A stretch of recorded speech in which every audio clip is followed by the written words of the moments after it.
And welcome to this edition of Great Western.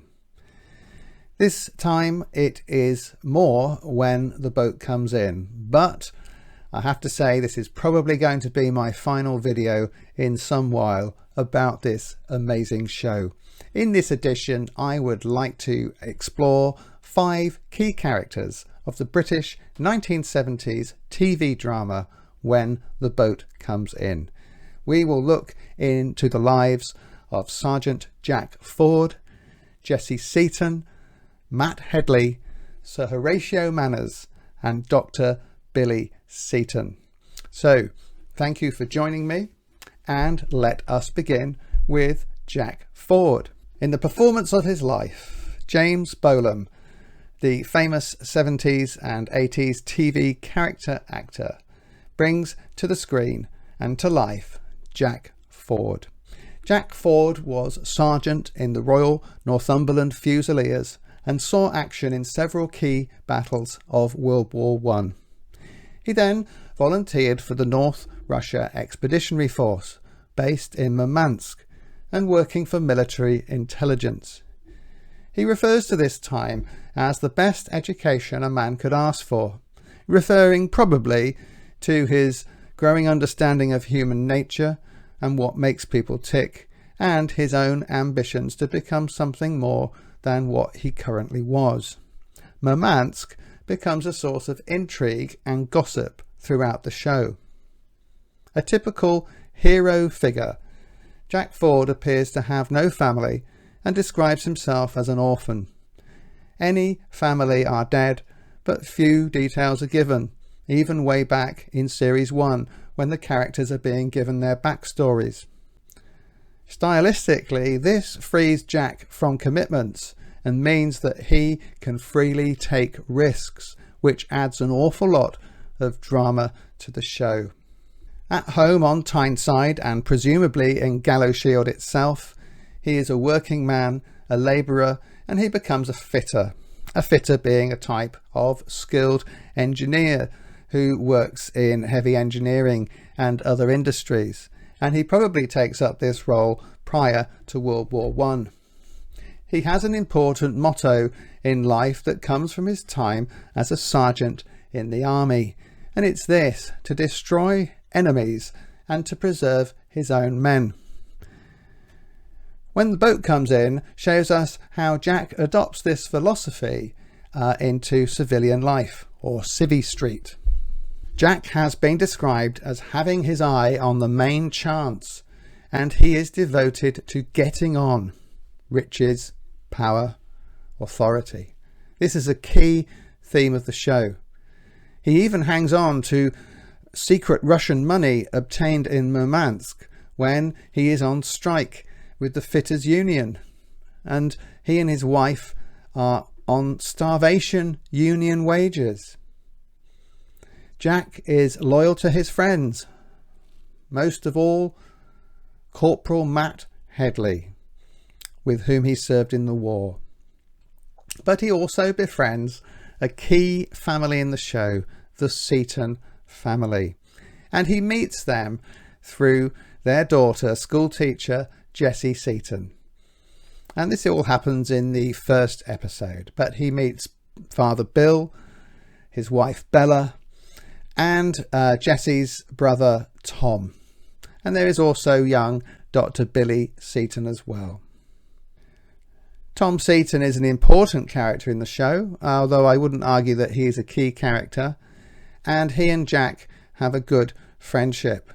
Jack doesn't bid Tom any ill will when Tom ends up going out with and then marrying Jack's ex-wife, which was Matt Headley's sister Dolly, and he still looks out for him, and they even spent time in Durham jail. They are best marrows, and Jack remains committed to Tom Seaton throughout his life. Some people call Jack Ford a tiger, and this is how the Duke of Bedlington refers to him in the episode A Tiger, a Lamb and a Basket of Fruit. Jack has 2 proud items, a Labour Party membership card and a Fitters Union membership card, both fully paid up. And this is his proud boast to a crowd of people in a pub who are becoming increasingly sceptical of Jack's care and concern for the working men as Jack becomes more and more successful. It's also worth saying Jack Ford isn't afraid of hard work to get to the top or to get back up to the top. And at the start of season 4, in a couple of shocking episodes, we see a rather alcoholic Jack undertaking menial manual labour, all his business dreams having failed. He is committed to hard work and getting on, but it does seem that his love for the working man, the poor and needy, the Labour Party and the unions isn't just idle talk. He's prepared to do as well as to say. London becomes an important focus as Series 3 goes into Series 4. London, of course, the capital of the United Kingdom, and it represents everything that Jack wants: power, riches, fame, and influence. Although Jack technically becomes a boss as he becomes more powerful, Jack has always voted Labour because he believes that he can trust them, that this is a new breed of politician. However, as he deals with local MP Geordie Watson and his assistant Stan Liddell, I think he finds that he isn't quite so sure of that previous conviction. His friend and rival, Sir Horatio Manners, makes a very important point. Women are your weakness and will be your undoing. And this is something also that his unrequited love Jessie Seaton says to Jack as well. Jessie being the ultimate woman for Jack Ford, but also the ultimate thing that he cannot have. And this becomes a true reality because Jessie talks Jack into going on a gun running operation for the communists in Franco's civil war in Spain. And this costs Jack his life. Matt Headley's wife, Sarah, says something very profound in the season 3 episode, The Empire Builders. Jack Ford will never be happy because there will always be something he wants that is just out of reach. And this becomes true towards the end of season 4 as Jessie reappears. Jack is a complex, compelling character, but he is hurt in season 3 when trying to pay for an operation that will allow patriarchal Bill Seaton to walk again following a pit accident. He offers to pay for Bill's operation and says that while he's in hospital he'll look after Bill's growing string of shops. Bill rejects Jack's offer and says that he's only really interested in trying to take his shops over. Although Jack doesn't say anything about this, it becomes clear that he is hurt, that he can't seem to even give his money away without people fearing that he has an ulterior motive. And this seems to say something profound about what Jack has been doing in the show. It's also in this episode that we see another odd side to Jack as he tries to celebrate the birth of Dolly's child. This is his ex-wife Dolly, of her child with Tom Seaton, who of course has encroached upon Jack and Dolly's marriage. Dolly appeared not to be able to have children following a miscarriage, and Jack on this occasion wants to celebrate the birth of this baby boy with Matt and Sarah Headley, saying, well, it's my name on the birth certificate.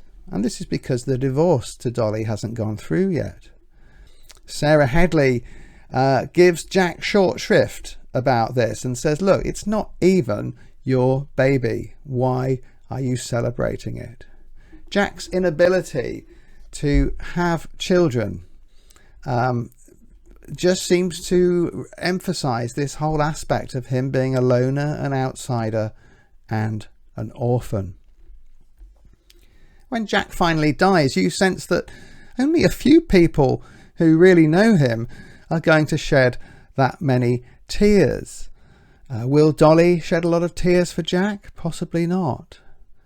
Dr. Billy Seaton, whom he and Jack fell out with several times? Possibly not.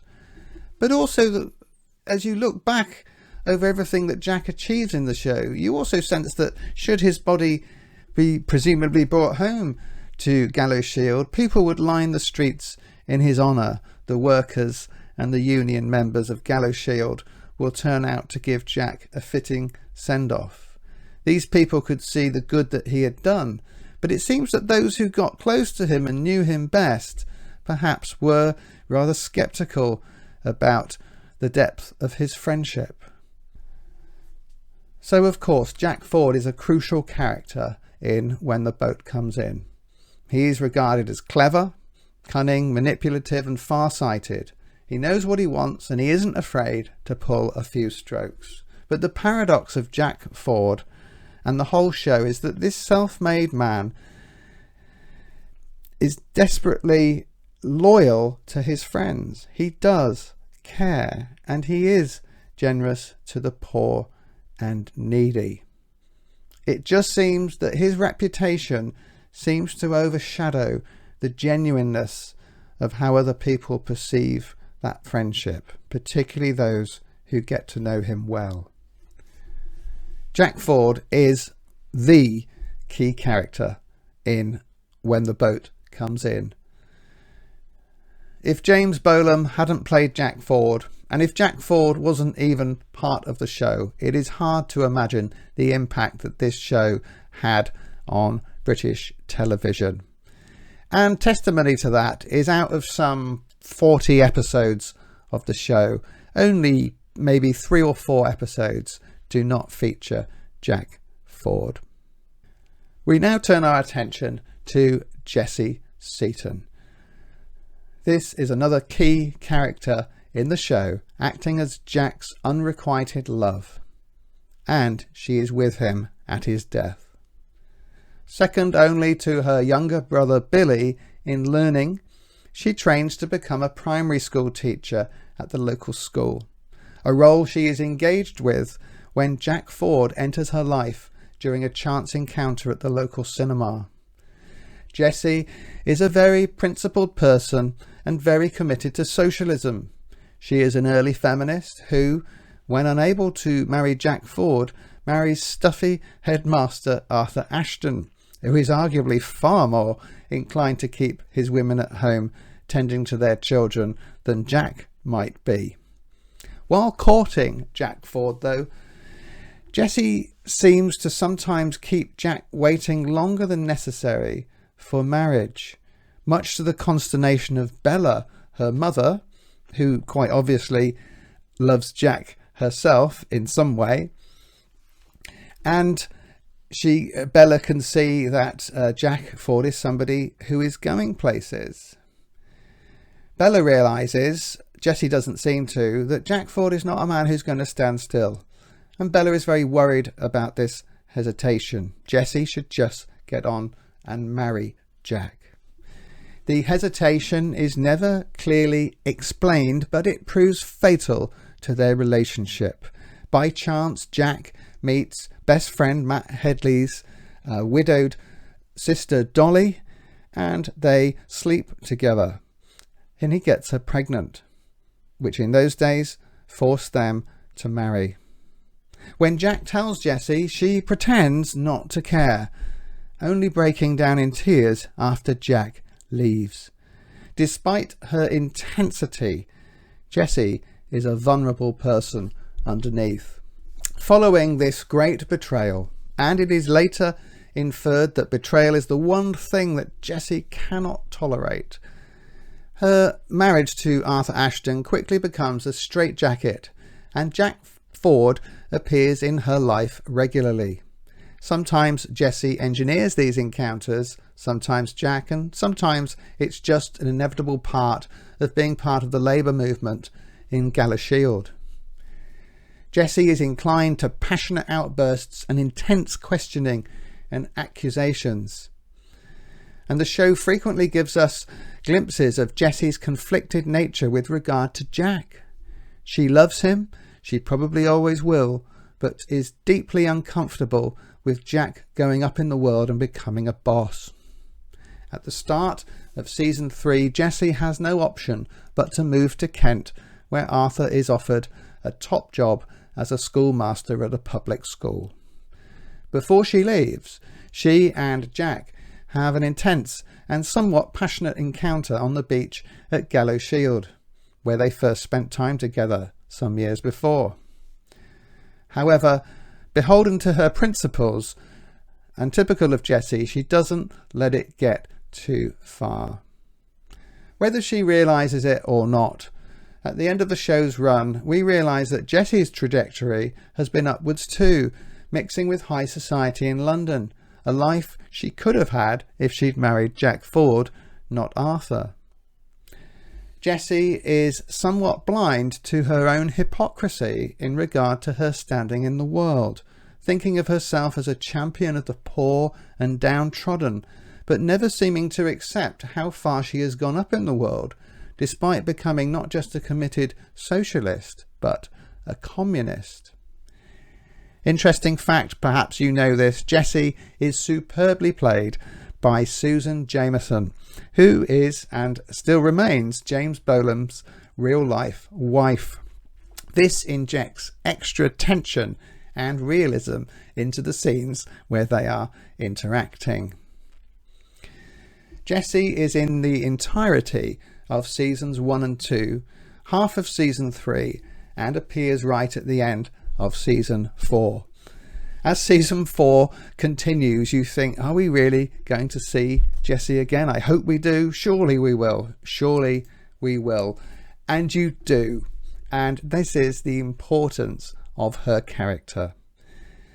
So Jessie Seaton is a key character in When the Boat Comes In because she remains the true object of Jack's affections from the day they met until the day of his death, a time span of some 20 years. As already discussed, Jack Ford will never be satisfied as he always wants more, especially of the things that he cannot have. Just at the moment when he could have Jessie, after she's left Arthur, he dies.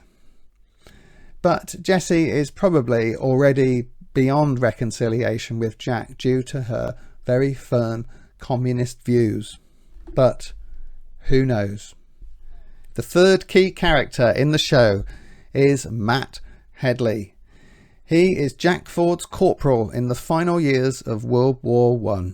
He's wonderfully played by Malcolm Terrace, who gives a performance full of breadth with a range of varying emotions from uncertainty, sobbing like a baby, blind drunken singing, but also blunt directness of speech. Matt is a highly principled man who believes in keeping his word and doing what is right, and a more loyal friend you could not hope to find. We presume he is a native of Galashield, as we presume that Jack Ford is as well, and there is a deep and abiding friendship between the two men, forged in the horror of World War I, including battles at the Somme and Passchendaele. It isn't clear if they knew each other before the war, and it doesn't matter really, because an overlooked part of When the Boat Comes In is that it gives a very good portrayal of the deep love that men forge with one another during wartime. Matt Headley is important and a key character because of the way we see Jack Ford's leadership of men. Matt goes from an uncertain man, following Jack very closely and looking to him for help and inspiration, to a far more confident and opinionated person, strengthened by his marriage to Sarah, a shrewd woman who is more than a match for Jack Ford. When telling Jack she didn't fight in the war, Jack says, well, that was a shame, as we'd have won in half the time. To Matt's astonishment, when Jack is head of the local branch of the Fitters Union, he appoints Matt as his deputy, so a well-paid job. And he raises Matt's profile in this role by claiming that it was Matt and not Jack who identified a dangerous fault in some workshop equipment. Later on, as Jack leaves the Fitters Union, he appoints Matt as the local branch leader and sets him up to be a local Labour councillor. Their friendship as Marers, which of course is northeastern slang for best mates, weathers several storms during the show, most notably when Jack marries Matt's widower sister Dolly after getting her pregnant, and then their subsequent messy divorce. Matt Headley truly depends on Jack Ford. He knows Jack isn't perfect, and Matt sometimes uses strong words against Jack, particularly as his confidence grows later on in the show, such as when he asks Jack to stop having people planted in the crowd when he's doing political speeches to become a councillor. Jack's commitment to Matt Headley continues in Series 4 as we learn of Matt's death. Jack continues the wonderful rapport that he had with Matt's widow, Sarah. They remain firm friends, and Jack ensures that Sarah is well looked after and set for the future. Matt Headley is a key character in the show because he is living proof of Jack's ability to lead men, the leadership skill that Jack refined as a sergeant during World War I. And he never gives up on his trusted corporal and marrow, Matt Headley, putting Matt into positions of power and influence that perhaps Matt could never have dreamed of. Sergeant Jack Ford is loyal to his men to the very end. So we're on to our fourth key character of the show, fourth out of 5, and it is Sir Horatio Manners. There isn't that much to say about Sir Horatio Manners, or Horry, as he's known to his friends, and his screen time is fairly limited across seasons 1 to 3, the only seasons in which he appears in person. Brilliantly played by Basil Henson, Manners comes across as cold, shrewd, and yet admiring of Jack Ford, a man he clearly sees as a younger version of himself. A northern industrialist and self-made man, he was in the cavalry, but was too old to be in World War I. Like Jack, he also rose to the rank of sergeant, so it is notable that neither of them were commissioned officers. In the United Kingdom Armed Forces, commissioned officers were and often still are seen as middle and upper class people, and non-commissioned officers are more associated with the working class. So it's interesting that Sir Horatio and Jack Ford come from the same root, which is basically the working class. We learn that Manners' wife died before the war, and his only son actually died in Jack Ford's arms at the Battle of the Somme in 1916. This death and his son's last words are a key link between Jack Ford and Horatio Manners, and it's clearly a very uncomfortable issue for Sir Horatio. And occasionally Jack raises the difficult question of what would Horatio feel if it had been the other way round and his son had lived. Many of Sir Horatio's scenes with Jack Ford, particularly the early ones and particularly the first one, I think, are tense and exciting. But the friendship and the mutual admiration cools off as Jack becomes more and more cunning. Jack is lined up for several good jobs, courtesy of Manners, but he never actually directly works for him, preferring to get on in life without such obvious charity. Although they initially have this wary friendship and admiration, Sir Horatio frequently says he doesn't like Jack Ford anymore as Jack becomes more powerful and successful. He often expresses regret that he and Ford can't be friends anymore. Whenever their friendship shows signs of warming up, Jack often cools things off again by outmaneuvering Horry. Sir Horatio Manners gets progressively older and more ill and grumpy, and sometimes he says things that just sound incredibly childish. He is described by others as greedy with a voracious appetite for money. Although we don't have much to say about him, Horry Manners is a key character in When the Boat Comes In. Why? Because he is an older version of Jack Ford. His power, money and influence remain the goal that Jack seeks to attain as he gets on in life. We finally and briefly turn to Dr. Billy Seaton, played by Edward Wilson. He's the youngest of the Seaton clan, but the most intelligent. He studies at Edinburgh to become a doctor. He's the first of his family to get a degree, and in downtrodden Galashield, this sort of success is unheard of. However, he chooses not to specialise, and he spends his early years helping the sick of Galashield for free, much to the frustration of his parents and brother, to whom he is greatly indebted financially for his studies. Like his older sister Jessie, there is one thing that arouses great passion in Billy, and that is the plight of the poor and needy. Billy is a highly committed socialist, and he is very cynical of Jack Ford, a man who he sees as a traitor to his class. Billy Seaton, even more so than his sister Jessie, represents idealism on a grand scale, suspicious even of his crippled father making a good living from a chain of shops that he has worked hard to open. And he seems to struggle to understand why it is important that he pay back his debts to his family, especially when they are becoming increasingly wealthy.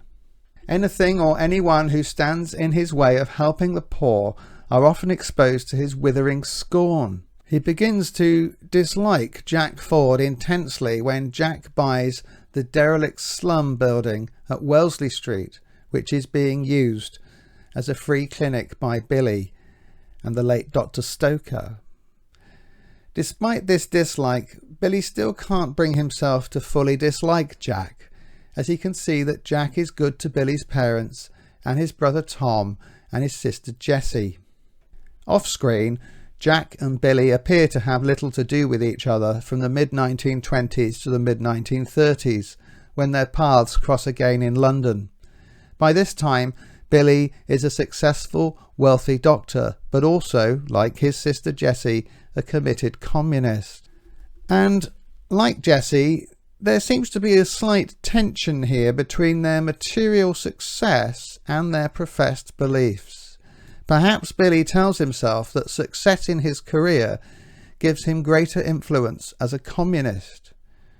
But ironically, this makes him more like Jack, who, while rich, never appears to give up helping the poor, however indirectly. Billy is present in the final scenes of Jack's life, watching him die, and filled with remorse that he may have contributed to Jack's demise. Only hours earlier he had said to a friend that he hated Jack's guts. This seems to sum up the paradox of Billy Seaton, desperately committed to his political beliefs, but often realizing that deep down the people he loves actually command a deeper affection than the poor and needy. Billy Seaton is the final key character in When the Boat Comes In because he represents the conflict at the heart of the show. Idealism to your political beliefs and your personal success, and how that balances with the reality of family and friendships with people that don't agree with you. Perhaps Jack's death forces Billy Seaton to grow up even more. In this episode of Great Western, I have picked my 5 key characters of the classic British TV drama When the Boat Comes In. When the Boat Comes In is a show centred on Jack Ford, but not exclusively. The Seaton family are also crucial characters in the story.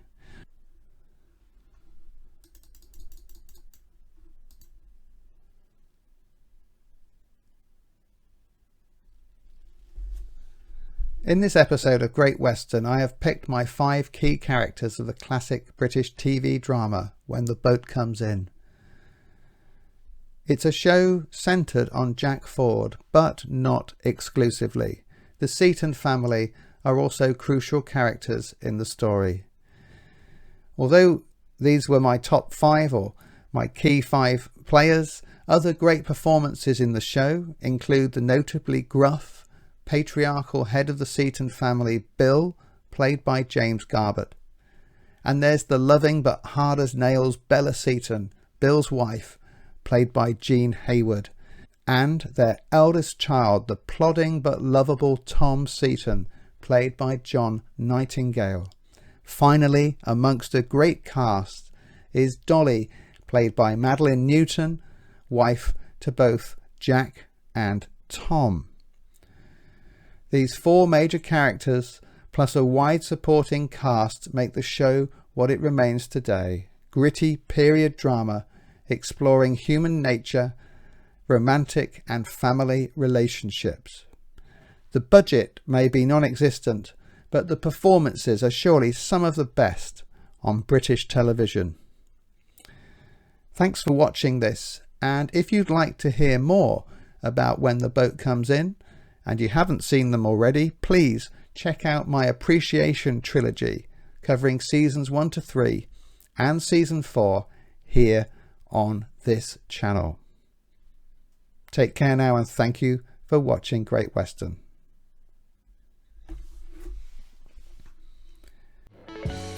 Thank you so much for watching Great Western. Please, if you've enjoyed this video, like and consider subscribing to this channel.